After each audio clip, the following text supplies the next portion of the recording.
Desde que eu fui diagnosticada, eu confesso que não foi um período muito fácil, assim. Quando eu passei por uma fase bem depressiva, assim, do meu tratamento, eu não sabia mais quem eu era, até porque mexeu muito com a minha autoestima, assim, perder meu cabelo e todo o processo. Então, eu não sabia quem eu era. E quando eu recebi meu diagnóstico de paliativo, foi ali que eu me descobri de verdade. Então eu precisei de 3 anos para poder me encontrar e saber quem eu era. Mas hoje eu vejo que durante esses 3 anos eu já estava aprendendo, eu só nunca abri os meus olhos, sabe. Hoje eu sou uma pessoa que, apesar de ainda ter certas dificuldades, assim, comigo mesma, em relação até mesmo à doença em si, eu sou uma pessoa que não consegue mais desanimar ou reclamar por estar nessa situação, sabe. Até porque é uma coisa que eu sempre falo, eu não me lembro antes como que era respirar com 2 pulmões, eu tenho só metade do meu pulmão esquerdo, e eu não me lembro, porque eu nunca parei para prestar atenção na minha vida antes. Eu só parei para reparar no meu corpo e em quem eu era quando eu fiquei doente, sabe. Então hoje eu sou uma pessoa que tem sonhos, que é pra frente, agora eu fiz 18, então agora que eu tô Agora chegando um se pouco, manda. agora eu me mando. Agora não é mais meu pai nem minha mãe. Então, é um período onde eu tô me encontrando agora nesse começo de fase adulta, sabe. Como primeiro apoio, assim, quem eu tinha era minha família mesmo, né. Minha mãe que ficou comigo no hospital ali, então meu pai que estava de longe ali, não no hospital comigo, mas que estava ali quando eu precisava também, minha irmã que eu morava com elas, então eles que foram meu amparo, assim, sabe. Eu demorei quase 6 meses para descobrir a doença por negligência médica, e no dia que eu descobri a doença foi uma médica de Dois Vizinhos ali, que me atende até hoje, lá no em Dois Vizinhos, então ela salvou ali a minha vida no momento, né. E depois eu É fui um anjo. um anjo, de verdade. E no dia seguinte, eles tentaram me encaminhar para vários hospitais e todos me negaram, até que o CEONC lá de Cascavel, ele me aceitou, e eu fui para lá, né, comecei lá o tratamento. Esse trabalho com o senhor que continua até hoje, né, o tratamento lá, o pessoal continua te atendendo. Sim, eu faço acompanhamento lá com hoje eu não faço mais acompanhamento com a minha hematologista, que é quem acompanha o linfoma, porque é um câncer de sangue. Então hoje eu faço tratamento acompanhamento, na realidade, só com o meu cirurgião mesmo. Certo. Você descobriu a doença, você foi tratar, e o que que você sentia? O que que o pessoal que olhasse: "Ah, a Isabel tá assim", o pessoal percebia ou era só você que sentia, a família? O pessoal percebia, na verdade muita gente chegava pra mim e falava que eu não parecia alguém doente, até hoje falam isso pra mim, É, né. pra mim Então, acredito que um período que eu mais demonstrei foi quando eu fiz uma quimioterapia bem mais forte e o meu transplante de medula, que eu fiquei muito inchada e sem cabelo, então era bem visível, né. Mas assim, todo mundo, assim, meio que sabia, na minha cidade, né, eu não era conhecida, assim, só tinha o pessoal dali que me seguia mesmo, então quem sentiu mais foi a minha família, eu acho que, na realidade, eles sentiram muito mais do que eu, em questão emocional, né. Eu tive assim, eu senti no meu corpo, no meu físico, aquele cansaço, sabe, mas foi eles que sentiram mais, entendeu. e o Joelson, como é que o senhor encarou isso, a família, quando soube disso? Porque tem gente que vai ao desespero e tal. Como é que foi essa A informação? Isabel, como ela explicou antes, ela era uma menina que voava na questão da igreja, sabe. Sempre estava ligado muito com a religião, e até hoje, Certo. né. E a gente morava num apartamento, e ela um dia falou para mim: "Pai, o meu coração tá do lado direito". A menina estava voando, você vai acreditar nisso, nunca imagina que vai acontecer com você, né. Tá bem. E nós fomos tomar um café numa tarde e ela tomou um suco lá e começou com uma tosse. E daquela tosse não parou mais, se estendeu por dias. E foi passando, a gente consultando com uma médica, e não achava diagnóstico algum, aliás, nem consultava, assim até se passar pela quinta ou sexta médica. Até que consultou e a médica olhou para mim e falou: "Essa menina tem o coração do lado direito". Aí eu olhei para ela e fui entender. ela tinha 9 litros E meio. e meio de água no pulmão. E eu fui percebendo que ela não conseguia mais subir a escadaria do apartamento. A gente Certo. morava no primeiro andar, então tinha ali a escada, ela não conseguia mais andar.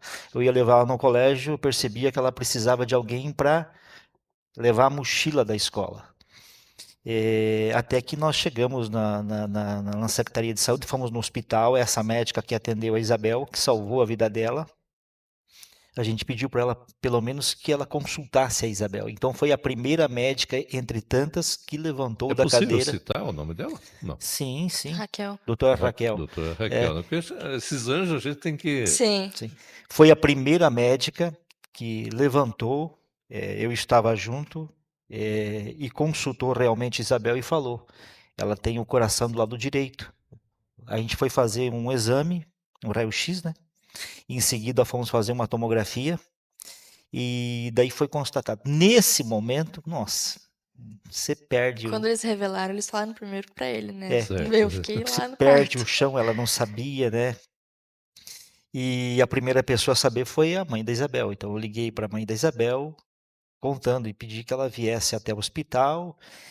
Só que naquele primeiro momento, como a Isabel falou, a gente acha que, vamos ali no hospital e vamos voltar para casa, não vai de ser nada, né?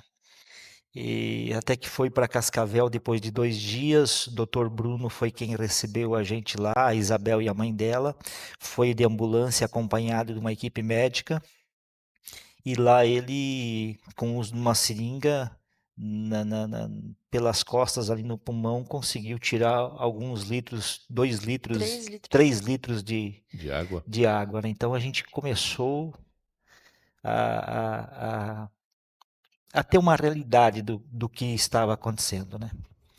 Mas sempre confiante em Deus. Eu nunca, confesso, já falei isso várias vezes, eu nunca me senti distante de Deus e sempre tive a confiança que a Isabel ela ia sair bem, forte, guerreira, como sempre foi, de nunca desanimar.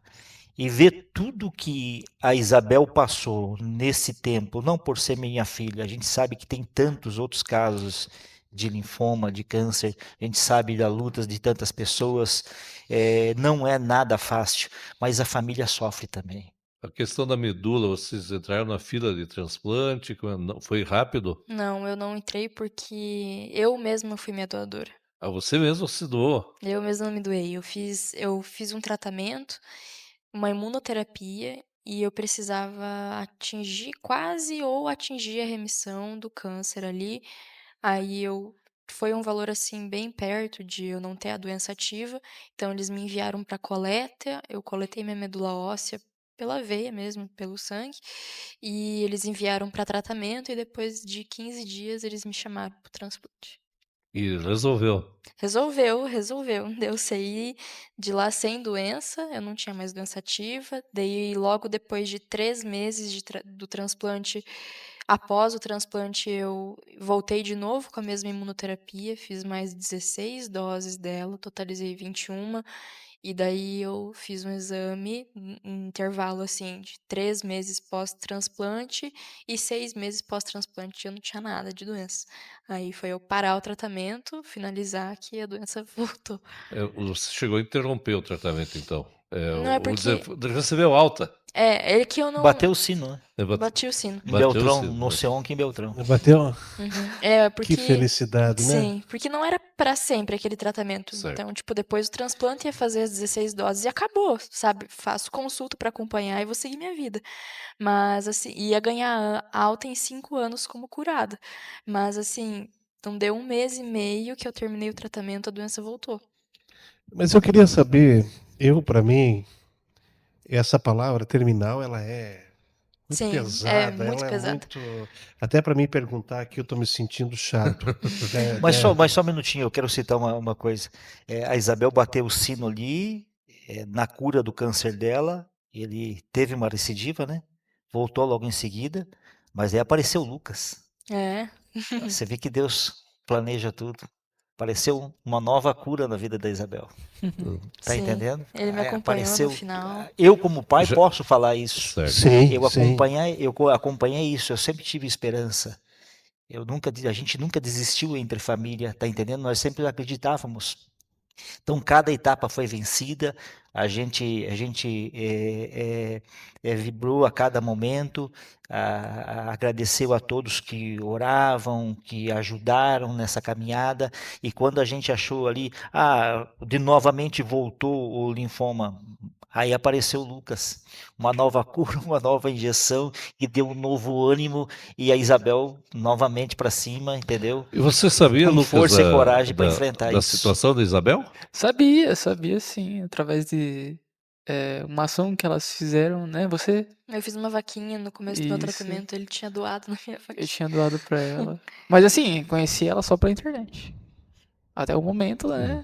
Tá, mas então deixa eu chegar na minha questão lá. Pelo seguinte, a cabeça, e a gente não está preparado para isso. O senhor falou muito bem que segurou as rédeas, mas olha, chegar ao diagnóstico, você tem X tempo.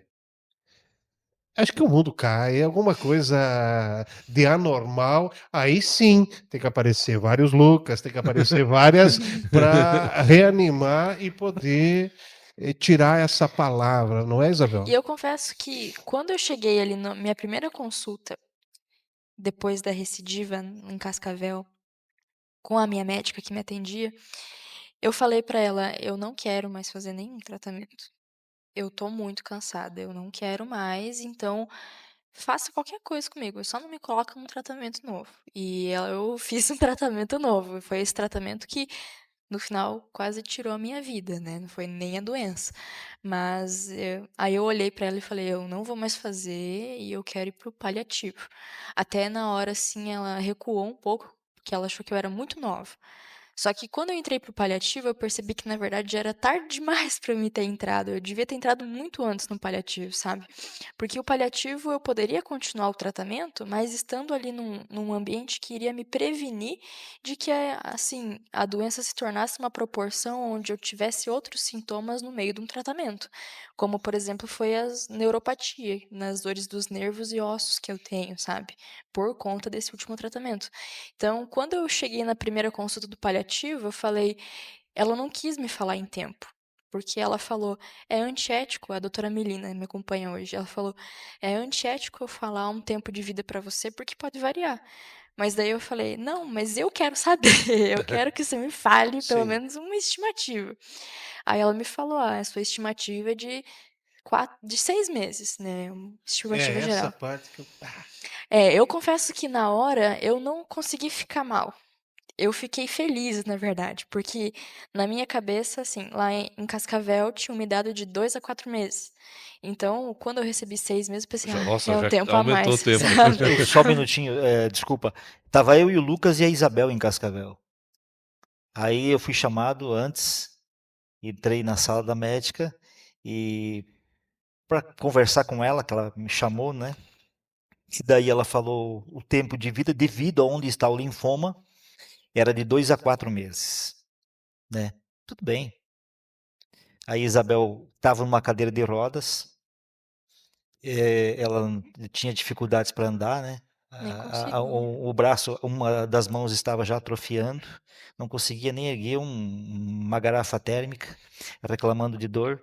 Aí ela chamou, ficou ao nosso lado, o Lucas entrou tal, e a médica falou, ó, devido a onde está o linfoma, né, que estava entre o pulmão e o coração, subindo a garganta. Então, o teu tempo é de 2 a 4 meses. Aí eu olhei para ela, olhei para o Lucas assim, pegamos, saímos tranquilamente. Ela falou que queria ver novamente a Isabel, né? E a gente saiu acompanhando ela tranquila assim. E só que você tem que É exatamente isso. A psicologia, a cabeça tem que estar preparada. Apesar, espiritualmente. espiritualmente, mas apesar que nem. Vamos falar em Deus aí, né? o- Algo, uma força acima que controla e faz com que a gente tenha esse poder. Mas, né, Sérgio ganhou um tempão de vida, né? Eu passei por uma situação parecida, né? É que você pega assim, no caso da Isabel, eu como pai, para a gente falar francamente, você pega uma médica falando isso, Aí você vê a força que tem tua filha, e ela já tem encontrado a espiritualidade dela, ter aceito tudo isso. É um grande passo para a cura. Acredito, Exatamente. Tá acredito. entendendo? Se a pessoa recebe o diagnóstico, ela se acomoda, ela vai para uma cama, se fecha num quarto, não quer mais comer, entra em depressão, ela fica aguardando a morte.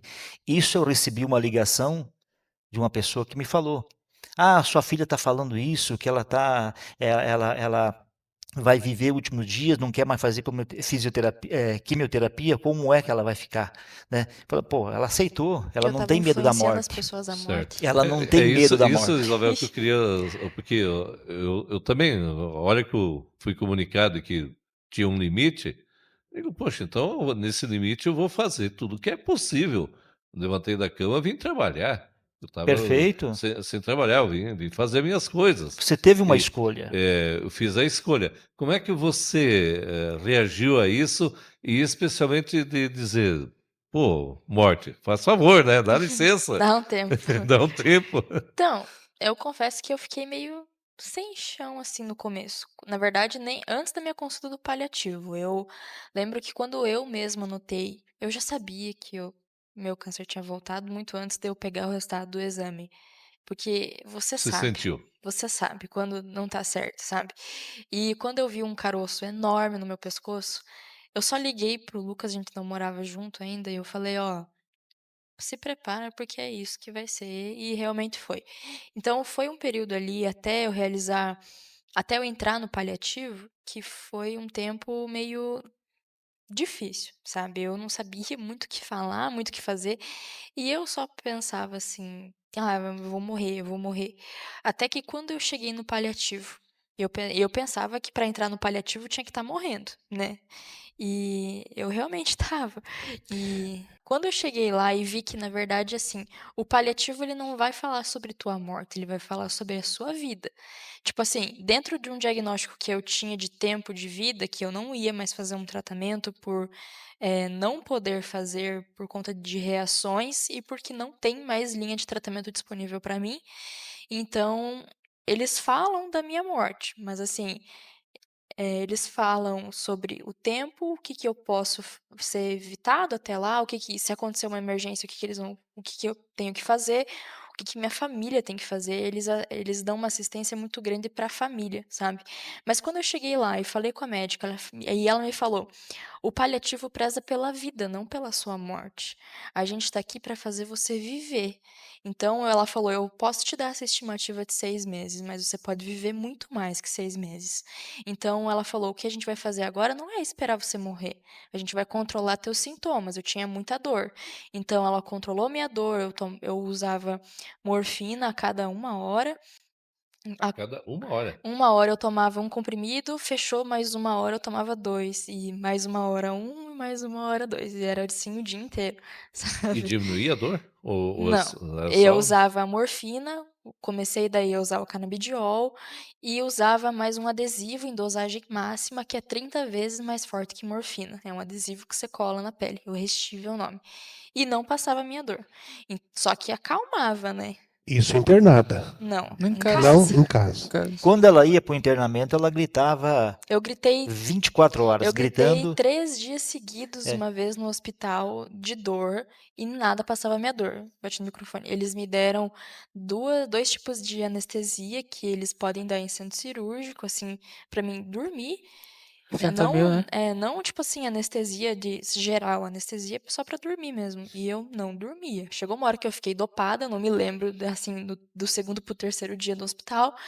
Mas eu lembro que quando eu acordava, eu gritava gritando de dor. Eu lembro de relance que me falaram 100 miligramas de morfina na veia Uhum. e eu continuava sentindo dor. Eu saí do hospital porque eu mandei eles me tirar do hospital, porque não estava resolvendo nada, e eu preferia ficar em casa, sabe? Tanto que aquele dia eu pedi pra morrer, porque eu não aguentava mais. Mas daí, quando eu percebi que no paliativo, né, finalizando assim, é uma equipe multidisciplinar, que é psicólogo, é médico, é enfermeiro, é fisioterapeuta, é assistente social, é todo mundo junto, cooperando para que você tenha qualidade de vida. Isso que é um cuidado paliativo, para que você tenha qualidade de vida e você viva Entendi. mesmo, sabe? fazer uma Belina, festa, né, Isabel? a doutora Belina já falava isso. já não citava isso, porque eu perguntei para ela, doutora, o que é o paliativo? Ela falou, o paliativo, devido a onde está o linfoma da sua filha, subindo na garganta, vai chegar uma hora que você vai trazer ela para o hospital, você manda ela para o regional aqui em Francisco Beltrão, ela vai para uma UTI e vai dormir, acabou. Mas ela não vai sentir dor. Ótimo. Abracei ela, agradeci ela, entendeu? Mais feliz, agradeci ela. Não teve Eu não quero que minha filha O pessoal eu jogou não quero que franco minha com você. Sim, Exatamente. porque a gente pediu, na realidade, porque eu estava cansada de chegar num consultório e nunca ter uma resposta e todo mundo, tipo assim, que me consultava não falar o que estava acontecendo comigo, sabe? Então, quando eu cheguei lá, eu falei pra ela, eu só quero saber, sabe? Sempre a última a saber. Fala. Tipo assim, eu na verdade tinha coisa que eu nem sabia, nem devo saber ainda que aconteceu comigo. Então, eu lembro que eu falei, por favor, só me fala. Eu não quero esconder, não tenha medo de falar pra mim, porque eu quero saber, porque eu quero saber da minha vida. Aí você pega, desculpa, filho. Eu só quero concluir. Eu vendo ela sentir dor, a família vendo ela sentir dor, a angústia nossa, pedindo pelo amor de Deus que os médicos acabem com tudo aquilo e coloquem ela para dormir. E a própria doutora Melina, agradeço muito ela mesma falou, sua filha vai vir aqui, a gente vai tratar ela, no paliativo ela não vai sentir dor. E o canabidiol, pai, vai ajudar muito, que o canabidiol vai desacelerar esse linfoma. O linfoma estava acelerado, ele vai diminuir. E você veja, 3 anos de tratamento. Você pega 3 anos de tratamento, Nenhum acompanhando dava a sua certo. filha e nenhum deu certo. Claro, Deus, as orações, o cuidado de todo mundo, como você citou no Japão, em Portugal, diversos países, diversas mensagens, recebendo o Brasil todo, cada cidade mandando sua força, sua oração. Eu acredito em milagre, eu acredito em Deus. Visto que você estava numa cadeira de roda, como aqui foi colocado, e de repente eu vou viver. Como é que foi essa tomada de decisão? E foi no momento que eu percebi que ou eu ficava numa cama chorando e me lamentando porque eu estava passando por tratamento paliativo, ou eu pegava, levantava da minha cama e ia começar a viver o tempo que eu tinha para viver, entendeu? Então, foi ali que eu pensei, meu Deus, se eu ficar aqui eu não duro nem os 2 meses que uma médica me deu, eu duro 30 dias, sabe? E realmente era isso que estava acontecendo, eu estava decaindo muito. Então, quando eu olhei para isso aqui e olhei para minha família, eu falei, olha, eu preciso fazer alguma coisa. Então, eu comecei a viver, eu comecei a falar na internet o que que eu queria fazer. Aí veio o meu casamento, consegui fazer meu casamento, sabe? E quando a gente casou, assim, foi um momento onde eu me vi curada ali, sabe? Eu sempre friso que eu não preciso estar curada fisicamente. Eu acho que a minha cura foi da alma, sabe? E eu entendi que é uma frase que eu falei que viralizou que eu não vim para me curar, eu vim para curar as pessoas, entendeu? E quando eu entendi que o meu momento ali com o meu esposo, com a minha família, era de curar eles de alguma maneira, que independente do tempo que eu durasse e do tempo que eu vou durar, porque agora é incerto o tempo que eu vou ficar com a doença estabilizada. Uma hora a minha doença pode pegar, explodir e não tenha mais o que segure, entendeu? E daí eu vou fazer o quê, sabe? Então, assim, agora é um momento onde eu pego e eu só falo, independente do tempo, eu só quero aproveitar a minha vida e fazer o que eu tenho para fazer. Antes eu não podia fazer planos a longo prazo, mas eu fazia mesmo assim, porque eu sonhava e eu acreditava que eu iria viver, entende? Então, eu acredito que uma coisa que eu aprendi em 3 anos e não só agora em tratamento é que a minha cabeça é o mais importante. A nossa cabeça durante um tratamento é o que vai salvar a gente, sabe? Você pode perceber quando você recebe uma notícia ruim e você começa a ficar só remoendo aquilo, tipo assim, ou até mesmo um exemplo muito mais prático, quando alguém fala mal de você, sabe? Você pode ter 2 opções, Que ou agora por internet é tão é, fácil, né? O fulano exatamente. falou isso, Então, tipo Beltrano falou. assim, você vai ali, ou você fica se remoendo, mas por que que essa pessoa falou isso? Porque aquilo ali machucou o teu ego. Como assim ela falou mal de mim? Como assim falou isso de mim? Ou você simplesmente olha para aquilo, dá risada e vai seguir tua vida. Que você entende que ela falar de você não vai mudar a tua vida, ela não vai pagar as tuas contas, ela não vai fazer nada, entendeu? Ela ter falado mal de você não vai quitar tudo da tua vida, sabe? Então, Certo. é você que toma a decisão e você que decide.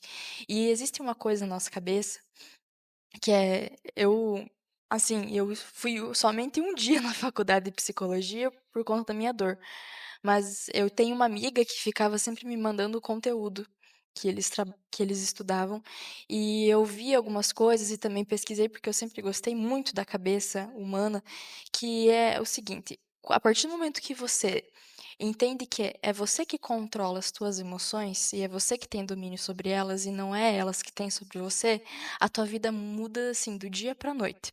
Só que é um exercício muito diário, então, no momento que eu decidi: "Tá, não é o meu medo que vai girar a minha vida, sou eu mesma, eu que vou dominar o meu medo", sabe. Então, assim, eu lembro que eu falei pra minha família: "Pode chegar os 6 meses que eu tô pronta", sabe. Eu tô pronta para o que der e vier. Esses 6 meses já passou, né? Já agora vai fazer 8 Já meses. foi. Então, O pessoal brinca, você está fazendo hora extra, mas na verdade não, tô. agora você está vivendo, né. Sim, eles questionam muito, assim, principalmente o Lucas também, sabe. "Mas como assim ela tá viva ainda? Você não vai morrer? Por que que você tá viva?" Mas agora nós voltamos àquela palavra que eu comecei aqui no programa, que era uma palavra que ela não precisava existir. Tu vai se tratar, vai acontecer, vai ter um período, agora não término, Sim. né. É, que nem assim, a palavra terminal, ela é dada quando um paciente é limitado a um tempo de vida, assim. Eu tive um tempo de vida limitado, eu era uma paciente terminal que não tinha mais nada e nem o que perder, entendeu. Então era aquilo e era aquilo.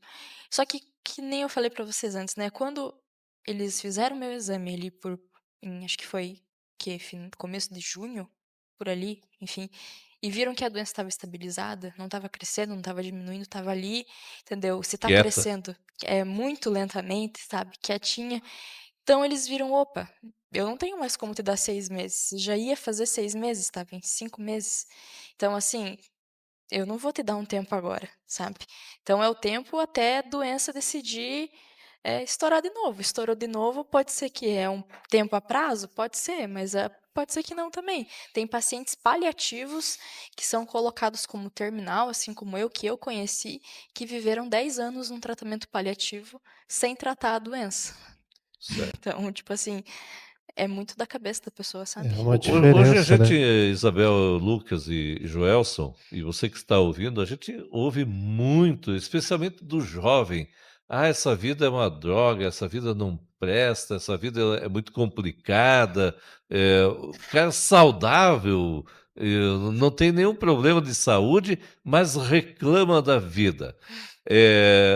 Isabel e você também, Lucas, porque, poxa vida, o cara ter coragem de dizer assim: "Eu vou viver com essa criatura, vou aproveitar esses momentos", e tal. O que que vocês teriam para dizer para pessoas que, se desanima, que caem em depressão e tal?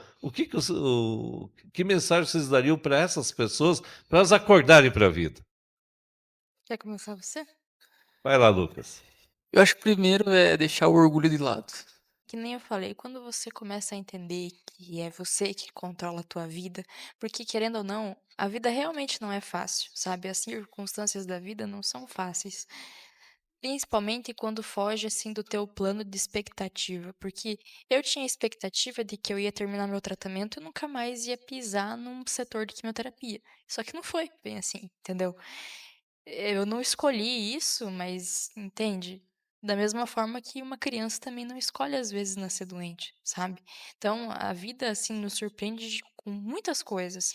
Só que nem eu falei, importa muito do modo como você vai lidar. E uma coisa que eu entendi é que uma dor não diminui a outra, sabe? Não é porque eu passo, às vezes eu recebo muitas mensagens nesse sentido.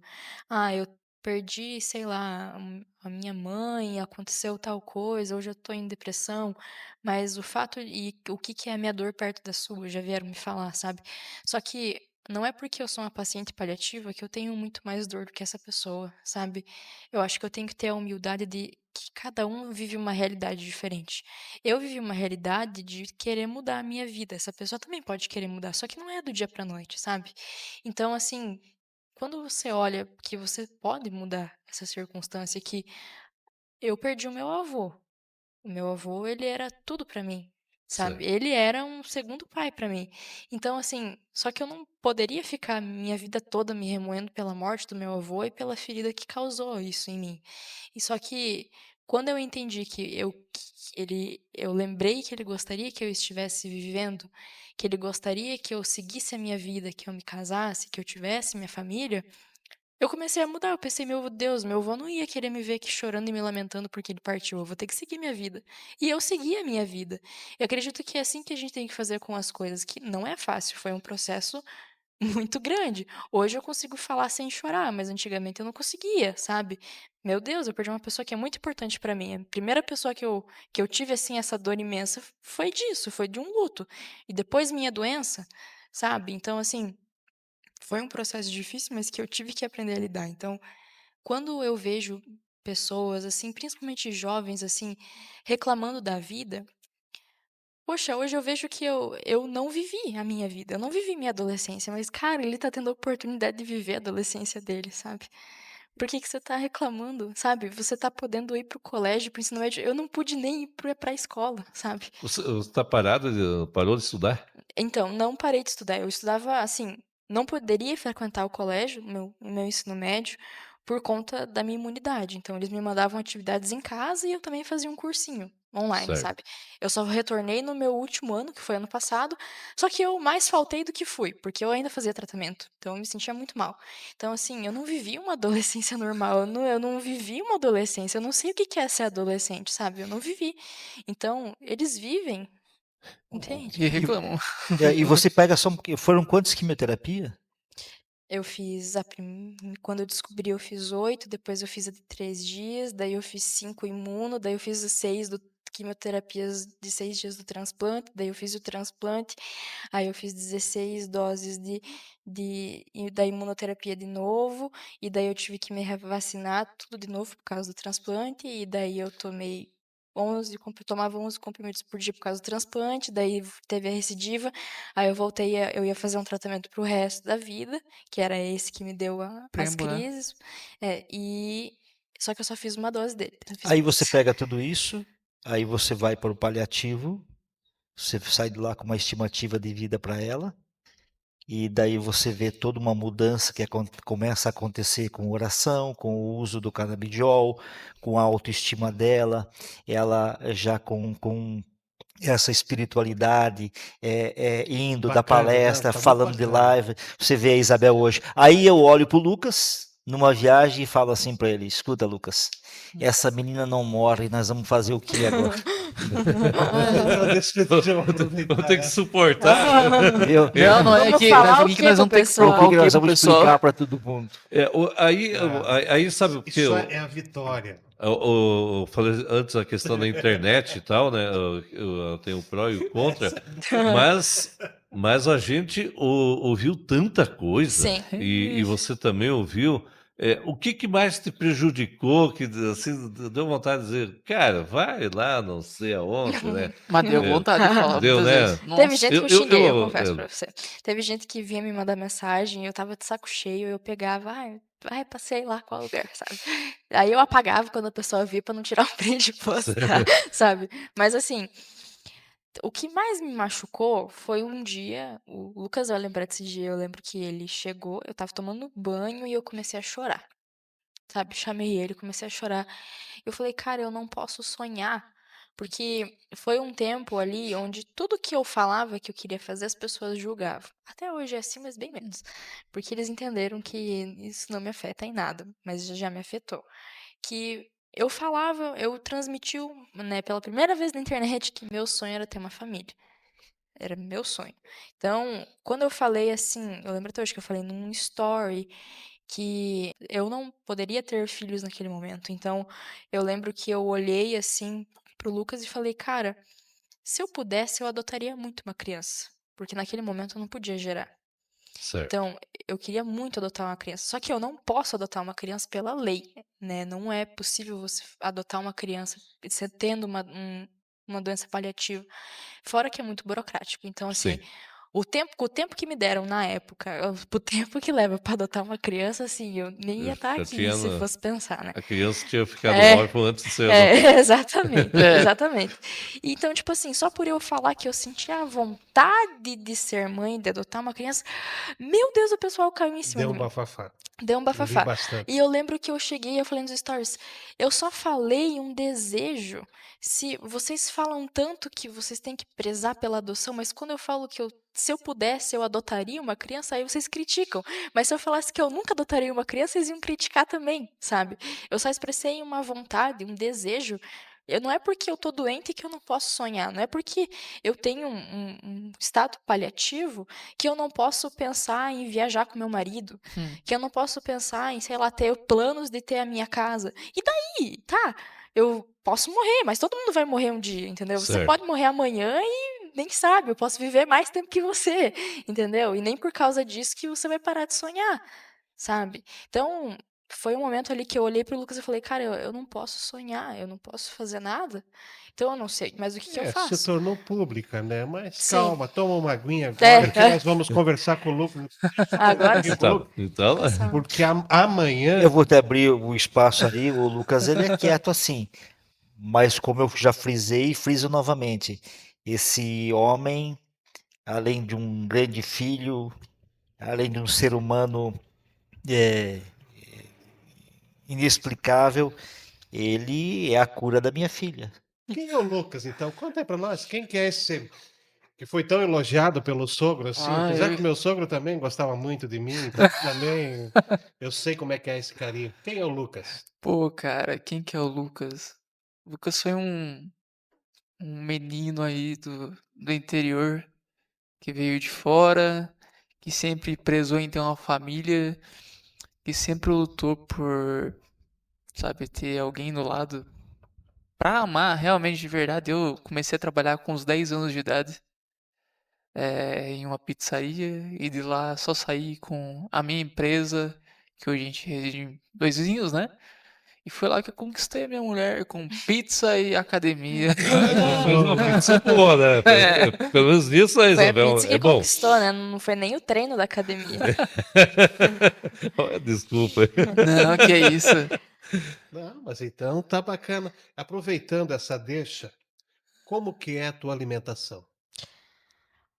Fala a Olha, verdade. Come bastante vou falar a besteira. verdade. Quando eu fazia quimioterapia, eu não podia comer certos alimentos por conta da minha imunidade, sabe? Ah, não podia ingerir nada cru, a salada A tinha que ser. culpa é da doutora Melina. É, Uhum. tinha que ser. É porque daí eu cheguei no paliativo, a primeira coisa que eu perguntei foi assim: eu tenho que parar de comer alguma coisa? Ela falou: não. Manere, mas assim, não precisa parar de comer nada. Deu Nossa, fome, eu ataque. lembro que eu até falei, cara, só que me faltava agora no fim da vida ela querer me proibir de comer, né? Mas assim, eu não parei de comer. Eu dei graças a Deus, hoje assim, eu como de tudo. De tudo mesmo. Como do pior lanche que tem na cidade, mas também como do melhor, assim, sabe? Claro que eu não vou comer todos os dias, né? Até ontem eu dei uns trem em mim, né? É, Nossa, me deu tá pedra no rim. me deu Mas para diminuir a quantidade, a pizza você corta só em 4 pedaços, não em 8, né? Já já falou em mas 4 pedaços. se der Não, os mas 8, daí eu ela os como 8. duas. Cara, pensa que come. Nossa. Só que agora eu faço na academia eu ingeria muita água. No meu período de academia foi o período onde eu mais me cuidei na alimentação. Eu não comia nada de porcaria, não tomava nenhum refrigerante, nada. Eu ingeria 3 litros de água por dia, certinho na minha garrafa. Só que depois que eu parei a academia, me desleixei um pouco. Aí veio toda a tona, minha ansiedade, eu não conseguia me controlar, voltei a comer mais ou menos. Hoje em dia eu como de tudo, sabe? Manero, que nem ela falou, eu manero na gordura, eu manero em tal coisa, mas assim, eu não passo vontade, sabe? Se eu quero comer alguma coisa, eu vou lá e como, entendeu? Bem tranquilo. qual é o teu desafio daqui para frente? Qual o teu projeto daqui para frente? O que é que você diz: "Ah, eu vou conseguir ainda"? Agora, o que a gente está se planejando, a gente quer ter o nosso podcast também. Uhum. Opa, A gente está montando um estúdio para a gente poder fazer as gravações, principalmente agora com a parceria ali que eu virei embaixadora da Golden, então tudo vai cooperar muito, sabe? E também, assim, a gente tem muitos planos de outras parcerias que estão por vir, outras decisões que a gente está fazendo, mas o que eu mais prezo no momento, que eu sempre falei pro Lucas, é que independente do meu profissional, que agora que eu posso trabalhar, que o pessoal acha ruim que eu trabalho, mas entendeu? alguém já assinou tua É, carteira ou não? não, olha, então, então assim, eu não posso trabalhar fora, tipo assim, eu não tenho nem condições físicas de trabalhar fora. Então, o pessoal acha ruim por eu trabalhar em casa, sendo que todo mundo precisa trabalhar, né? Não importa a tua situação, você Mas precisa deixa eu te trabalhar. contar uma experiência que nós temos aqui, o Jornal Novo Tempo. O Jornal Novo Tempo, há 11 anos, essa estrutura passou a ser ocupada agora por podcast, senão isso aqui é vazio durante o dia. Todos os nossos funcionários trabalham home office. Eu tenho funcionário no Rio Grande do Sul, aqui do Sudoeste, em várias cidades e tal, e o pessoal trabalha de casa. E, incrivelmente, o trabalho é muito melhor, inclusive o Sim. meu, que eu tenho a minha casa aqui ao lado também, e quando estou na filial em Francisco Beltrão, trabalho dentro de casa, dentro do Sim, apartamento. eu já tive até a experiência, vou comentar brevemente, de trabalhar assim fora. Logo que eu tive meu diagnóstico paliativo, eu ainda não era assim conhecida nas redes sociais, sabe? E eu lembro que esse aqui me arrumou um emprego numa farmácia, porque meu sonho sempre foi fazer medicina. Eu adoro coisas ligadas à saúde e me chamaram para trabalhar dentro do laboratório da farmácia. Querendo ou não, era medicina, mas querendo ou não, tipo assim, é uma área que eu gosto, sabe? Me interessa muito a ciência. Então, cheguei lá para trabalhar, fiz meu primeiro dia, tudo bonito. Chegou no segundo dia, eu já tinha levado até meu Crocs, um jalequinho. E eu feliz, ela me mandou foto. Olha aqui, pai, o croque dela tá do lado, branquinho, cara, que alegria. Vai ter Cara, uma que Sinceridade, trabalhadora dia, aí. velho. caiu lágrimas de alegria, sabe? E uma felicidade. Pô, minha filha começou a Eu trabalhar. falei pro Aí, Lucas, aí eu lembro que ela falou bem assim, amor, vem me buscar. Eu falei, ué, que deu, cheguei cara? lá, daí para falar, ai, daí como é que vai ficar, né? Da questão da minha carteira, do meu salário. Então, Isabel, acho que a gente tomou uma decisão meio precipitada, até pelo teu diagnóstico, assim, né? Eu falei com o meu contador e não tem muito o que fazer com você nessa situação, né? Então, acho que eu tomei uma decisão precipitada em te contratar pelo teu diagnóstico. Então, né, infelizmente, eu te peço desculpas, mas a gente não vai ficar com você. Tá demitida. Eu só voltei na sala, no meu armário, só peguei o meu Crocs e chamei o Lucas pra me buscar. Então, tipo assim, ele não. E ainda deixou a porta aberta pra todo mundo ouvir que, na realidade, ele só não queria me contratar porque eu, sendo uma paciente paliativa, não dava lucro pra empresa, né? Porque daí Uhum. da história pra falar com o contador era só uma balela, né? Ele não falou com Certo. contador nenhum, entendeu? Então, assim, o que que tem a ver, sabe? Eu não posso trabalhar porque eu tenho um diagnóstico, sabe? Então era só por causa de um prazo de vida, entendeu? Então, assim, peguei minhas coisas, fui embora, nunca mais voltei, perdoei, mas assim, não fala comigo, sabe? Certo. Então, tipo assim, aí eu começo a trabalhar na internet, o pessoal acha ruim, sabe? Tipo assim, eu não posso trabalhar agora.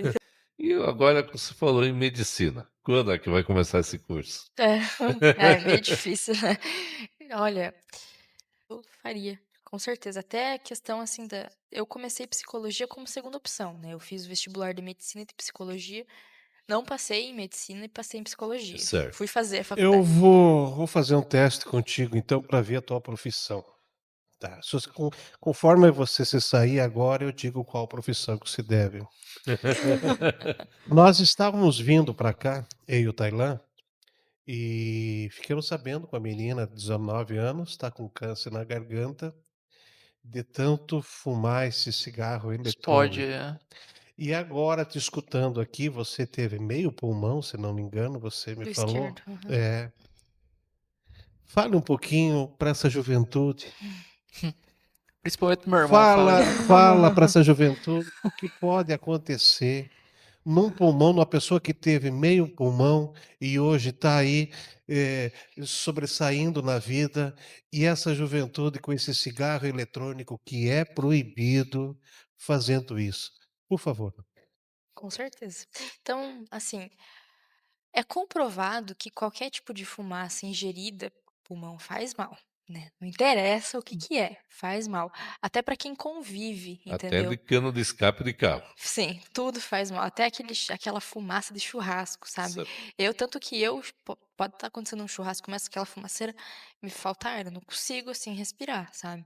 Então, assim, quando eu me dei de cara que eu tinha 9,5 litros de água no meu pulmão e falaram que depois eu fui fazer uns exames, fui num pneumologista, o pneumologista me deu várias bombinhas para mim utilizar, tive que fazer fisioterapia pulmonar, fiquei meses no oxigênio, porque essa medicação que eu usei no final me deu ali, não vou falar falência, mas tipo assim, esqueço o nome, dispneia, ali onde acaba faltando muito ar, dá um choque assim pulmonar, vamos dizer assim, sabe?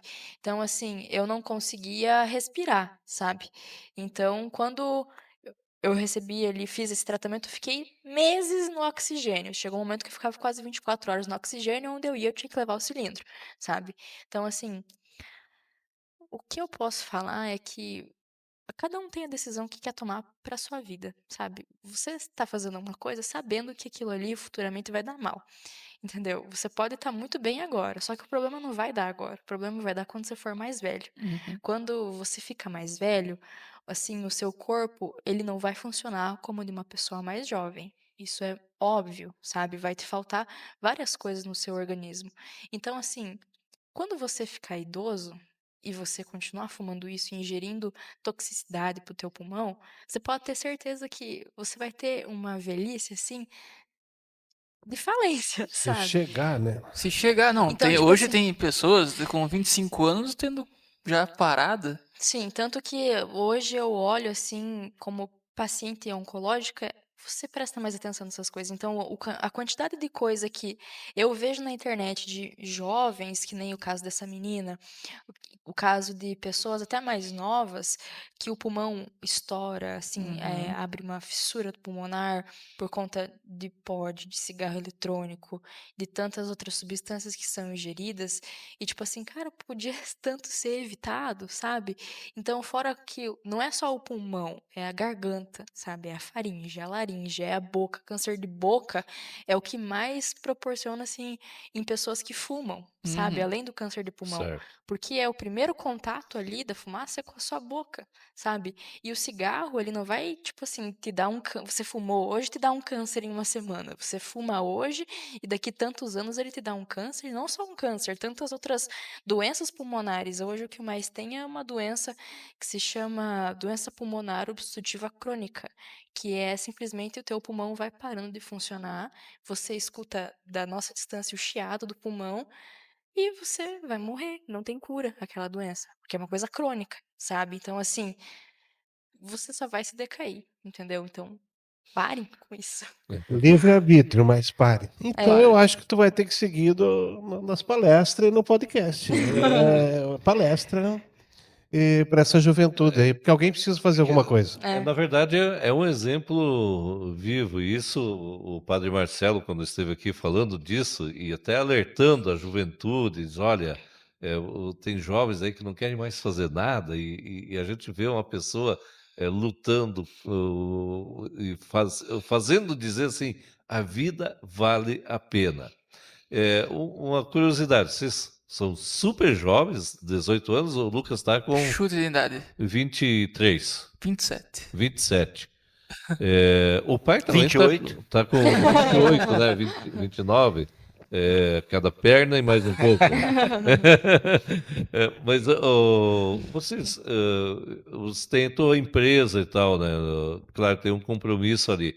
Mas vocês aproveitam viajar, curtir a vida, realmente olhar o mundo e com certeza se você já está dando palestras, prepare, o ano que vem você vai estar amém, fazendo isso permanentemente, né? amém. Então, sabe, o pessoal assim para Lucas e Isabel, o pessoal dizer assim, ah, eu tenho que seguir esse exemplo, tenho que chutar o balde, eu tenho que me pôr a andar.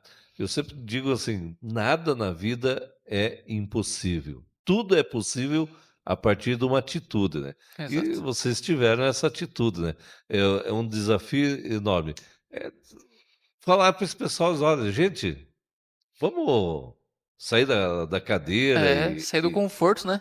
sair do conforto, exatamente. E enfrentar, porque dificuldades vocês têm todo dia, né? Um Sim. dia queima Todo dia. pizza, outro dia. A Isabel briga muito contigo ou não?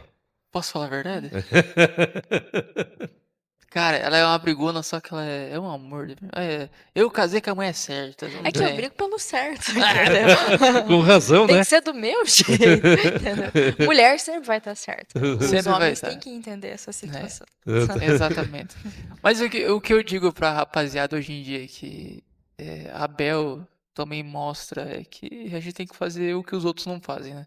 A gente tem que fazer a diferença, levantar da cadeira e fazer o que ninguém faz, que é trazer a vida para um mundo que tá todo dia se escurecendo cada vez mais, entende? Hoje você só olha, só é Tragédia, né? O tragédia pessoal no gosta de mundo. ver tragédia, entendeu? Certo. Eu posto um vídeo, às vezes, falando que eu tô bem, pouca É, visualização. Eu falo que tô mal, muita meu gente Deus. questiona o Posso jornal falar? porque o jornal não põe matérias de acidentes, essas coisas e Exato, tal. exato. Eu digo, puxa vida, se eu precisar dessa audiência, então eu vou Vamos lá. Tá sendo transmitido pelo YouTube, né? Isso, Então vamos lá, através do YouTube. É bom frisar: a Isabel não está morta. Um certo. dos vídeos que mais Tá tem aí, rodado viva, e com no vontade, YouTube, sorrindo. Aqui. no TikTok, pessoal comentando, a Não é o Isabel espírito. morreu, vários e-mails mandando, não é verdade, entendeu? Errar todo mundo era, a Isabel, a gente não pode comparar o linfoma da Isabel com outros casos que também são graves e merecem Certo. atenção. A Isabel também tem o lado, ela e o Lucas têm um lado todo de apoio às pessoas oncológicas, às pessoas que precisam de apoio. A Isabel e o Lucas divulgam sempre nas redes sociais apoio a outras vaquinhas, a campanhas de pessoas que estão precisando de ajuda, tem todo esse lado. Hospitais chamam a Isabel para fazer palestras, ela tem ido, tem falado, tem dado todo o seu apoio, tanto a palestras como outras campanhas, né? Então a Isabel está aí viva, graças a Deus. Obrigado a todas as orações, as pessoas que sempre transmitiram essa energia positiva. O Lucas eu já falei, mas é uma pessoa essencial na vida da Isabel, é uma cura que está aí, é um companheiro que está aí a todas as horas vivendo. Poucos casamentos que dão certo, mas esse deu. Esse deu. E eu Tem cobro muito deles, hein? Hoje na estrada ainda cobrei, falei, olha, vocês aí são... Isabel, eu te convido. Todo final de ano eu faço visitas ao Hospital Regional, ao Hospital São Francisco. Fiz uma visita no CEONC de Francisco Beltrão e eu teria o maior orgulho de colocar aquela veste e te acompanhar numa visita, seja em Francisco Beltrão, seja em Cascavel, que eu acho que esses anjos do CEONC, Uhum. sabe, porque Eu vou de Mamãe Noel. olha aí, feito, ó, parceria, feito. Então, vamos fazer essa visita, sabe, o, o quanto a gente ouve das pessoas, diz, olha, eu quero viver, eu quero um dia a mais, eu quero mais um momento, eu vou vencer, sabe? Isso é extraordinário. E você passou o programa todo dizendo, olha, eu venci, Uhum. né? Eu venci. E, claro, teve dificuldades, mas você não disse nenhuma vez aqui, eu desanimei, Uhum. Nunca. eu joguei a toalha. Então, sabe, essa coragem, essa decisão é que faz a gente viver muito mais. É um dia, ninguém sabe. É 10 anos, é 50 anos, ninguém sabe. A gente não sabe. Eh, Você já é prova de que já passou e tal, Sim. e tá aí. Eu também sou prova e o Carlos também é. Então, nós estamos aqui com pessoas que realmente já experimentaram esse doce sabor de que a vida é muito boa. Sim. Estamos entre milagres, né? É. Sinceramente, esse programa foi estritamente difícil para mim fazer, porque eu tive um câncer no intestino e, graças a Deus, estou curado, mas foi sofrido. A cabeça foi a que mais me judiou, por isso que eu Hum, insistia: como é que tá a cabeça? Então, hoje a gente não fala, porque Deus é tão bom que ele faz a gente esquecer sim, a dor, ele faz esquecer, mas é realmente quando a gente se pega sozinho, e é terrível você passar. A doença, você vai ter que passar ela, mas aí o lado, né? Você é um pai de família, você tem conta para pagar, você tem que buscar isso, então ele é terrível. E agora, terceiro mês, né, Tailã? Terceiro mês, a minha esposa também teve um câncer no útero, graças a Deus também. Deus abençoou, tá lá, tá tranquila e tá se recuperando, mas graças a Deus tá tudo bem. Então, por isso que quando, nas suas palavras eu sentia-as quando o senhor falava, como pai, como que é, você tá ali e continue trabalhando nessa linha, transmitindo para outras pessoas. E as orações, eu sei o quanto que as orações de pessoas que às vezes eu nem conhecia era válida sim, e dá essa força que hoje eu vejo na Isabel. Então, estamos aqui vitoriosos hoje, entendeu? Coração do Sérgio batendo, você já não tem mais esse negócio terminal. Você vai viver o que tem que amém. viver e vai buscar a vida que tem que buscar ao lado do Lucas e esse pai. E aproveitando agora que através da Gold Drops, Gold, então vocês estão mostrando um caminho para muita gente que sofre. Tanto acredito, eu falei, né, Joelson, pra ti, eu acredito em milagre, porque a gente é um milagre, Sim, tá? E nós vamos voltar a falar novamente, tá? Tanto é que em dezembro nós vamos fazer é, uma visita Você não sim. tem nenhum papel de rena ali pra mim? Nós vamos lá no podcast de vocês agora É, devolver a visita. vocês vão. Perfeito. E a gente vai conversar, porque você tem o poder de comunicação. Esse poder de comunicação tem que ser usado em favor de ti e de quem está ao teu lado. A gente usa isso em nosso favor. Eh, Esse teu sorriso, essa tua vontade, essa parceria, né, Lucas? É, Cara, isso é sensacional. A gente brinca, o casamento que não deu certo para muita gente, ele dá certo. Claro que cada um tem que ceder um pouquinho e tal, exato. né? Eu tô há 40 anos casado. E deu certo. Então, Você sabe, deu os 40 anos, né? então, sabe, É, eh, passa por um monte de Sim. Sim. dificuldades, mas a gente consegue vencer isso. E muita gente, né, inclusive, você pouco falou assim da mamãe, mas eu tenho certeza que sim, Não, ela ela ela é. foi. sempre esteve ali, e o fato de não estarem juntos, né, Joelson e mamãe, mas olha o olhar, sabe, a joia que eles cuidam, Sim, a minha sabe, isso é mãe. importante, você se sentir amado Sim, e mesmo por momentos assim, então, sabe, nessa vida, s o homem lá de cima diz assim: "Vocês têm tudo para serem felizes", a gente tem que apostar nisso mesmo, né, porque sim, ninguém nasceu para ser infeliz. sim, a Todos minha. nós nascemos para sermos felizes. Sim, Claro, com um probleminha daqui, outro dali e tal, mas a gente vai corrigindo. E você corrigiu um grande percurso, sim. né. A minha mãe, ela foi um papel, assim, muito importante na minha vida, sabe.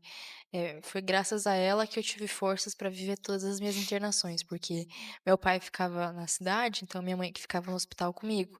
E ela que estava me dando força, ela que fazia eu dar um sorriso, sabe, eu que fazia ela dar um sorriso. Às vezes eu via ela chorando, às vezes ela me via chorando. Então, assim, a gente se deu força juntas, sabe. E acredito que assim como toda família tem seus problemas, mas quando a gente ficou ali juntas e a gente percebeu que a luta era nossa agora e não tinha mais, assim, não era um problema que ia justificar tanta coisa, a gente mudou, assim, totalmente a nossa relação, a nossa forma de estar juntas, sabe. Eu não O pessoal às vezes cobra que eu não falo da minha família, mas eu não falo, assim, porque às vezes eu penso que não vão gostar de eu falar certas coisas, então, tipo assim, mas eu falo quando eu tenho Que oportunidade. você é direta, Eu né? sou direta, sabe. Direta. Então, tipo assim, a minha mãe foi a minha base e continua sendo a minha base até hoje, sabe. Então, assim, ela é tudo pra mim e a maior razão quando me perguntam de força durante as minhas internações durante o hospital foi ela, foi a minha mãe. Isabel, de coração, e que nós possamos nos encontrar por muitos e muitos anos. Lucas, Uf, abençoado, você é obrigado, uma pessoa abençoada, igualmente. eh, pela vida, pela alegria, pela parceria, sabe, companheirismo, tudo isso, né? É o mínimo, né? É o mínimo. Seu Joelson, muito obrigado. Você tem com tudo que o senhor passou, que a família passou, mas vocês têm uma família abençoada. Amém. E que continue assim. E que o nosso Deus Todo-Poderoso sempre nos Que assim seja. guie e assessore a gente, né? Sim. Tchau, tchau.